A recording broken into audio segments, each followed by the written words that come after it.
Hi everyone, Susan here for SusanWinter.net.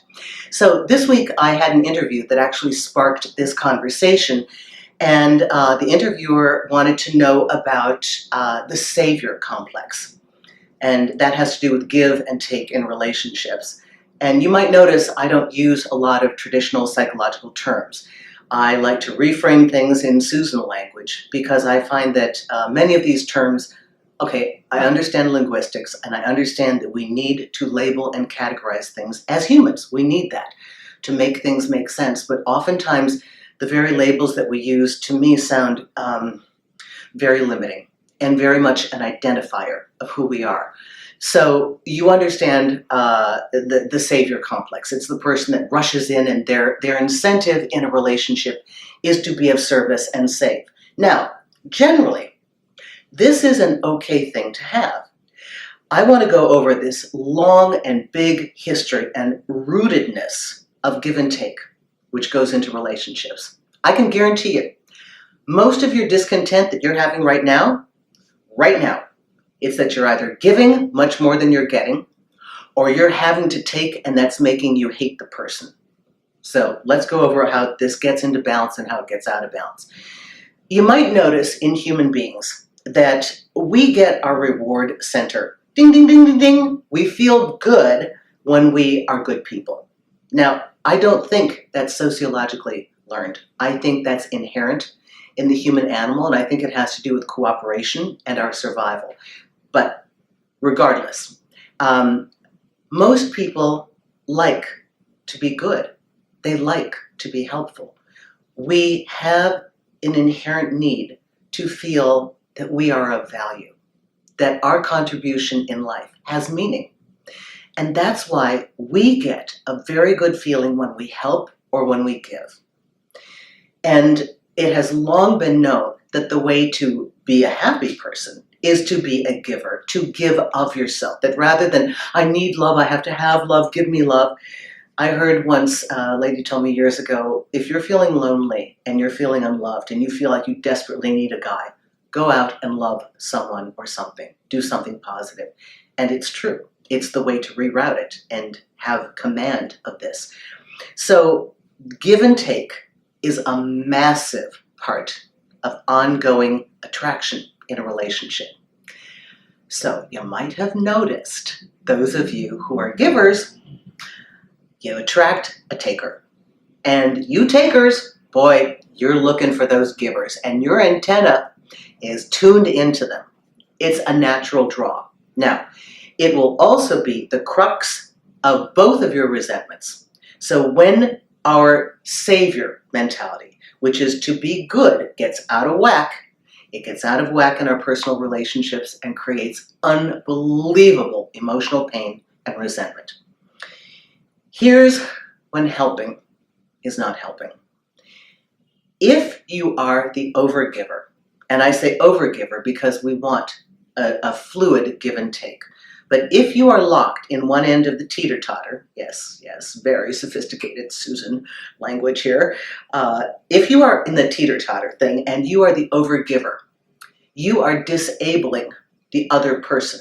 You are infantilizing them. You just reduced them to somebody who needs your help. Now, that might be the hook.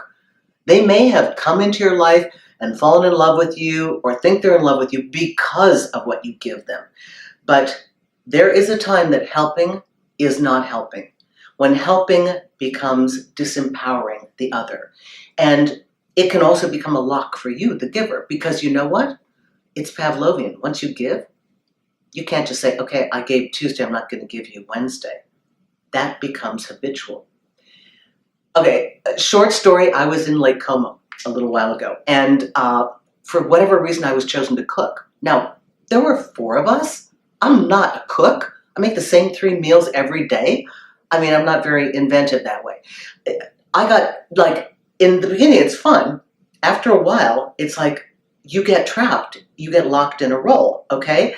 It's all good fun, and we all got along together, but I'm just saying that's a very minor version of what can happen in a relationship. If you are always the one who comes to the rescue of your partner, if you are always the one that has to clean up their mess, not only do they learn to be ineffective. Not only do they learn to abdicate responsibility for their own lives, but then you're stuck. So that sets you up for resentment. But here's what happens to your mate. And here's why you're not getting the appreciation you want, because they hate you. And here's why they hate you. Yeah, they need you. And yeah, they locked you into that role because they didn't want to do it. Granted. But every time that they lost their confidence and their autonomy by having you do it, it felt good in the moment. They ended up hating you because every time they see you, they're reminded of the fact that they're ineffective. And this is a really bitter pill to swallow. Imagine the person that's put their mate through college, sacrificed, and then they get dumped. Yeah, don't need you anymore. And there's this built-in regulator where we have to be in harmony with our partner. That this give and take, it has to be in order. You don't want to be embedded in the savior complex because, one, you're going to hate yourself. When you figure out you don't hate them, then you're going to realize you hate yourself. And it weakens your partner. Your partner then must always come to you and scratch on you that they need, they want, and bother you like a child, like a petulant child, to get their needs met because you're not allowing them to do on their own. We cannot have this lock. It will destroy a relationship. That's when it becomes unhealthy. When it becomes the extreme, that the giver will not allow the taker to do on their own. You have to bite your nails and sit on your hands and let them fail. You have to do that. This is something that can often happen in an age gap relationship. The elder person wants to go in and fix and help, and no, you can't. It is a very hard discipline to let your partner fail. And whether your partner is older than you are or the same age, it's a hard thing, but they have to become competent.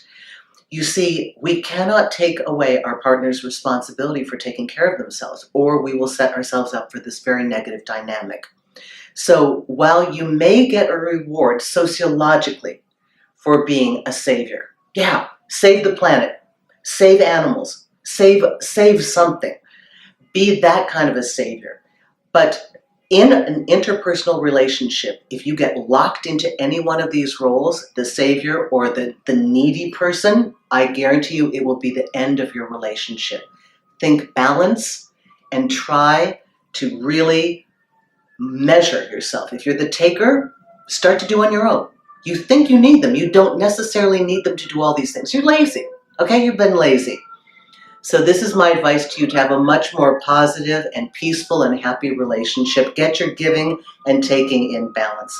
Thanks a lot. Susan Winter for SusanWinter.net.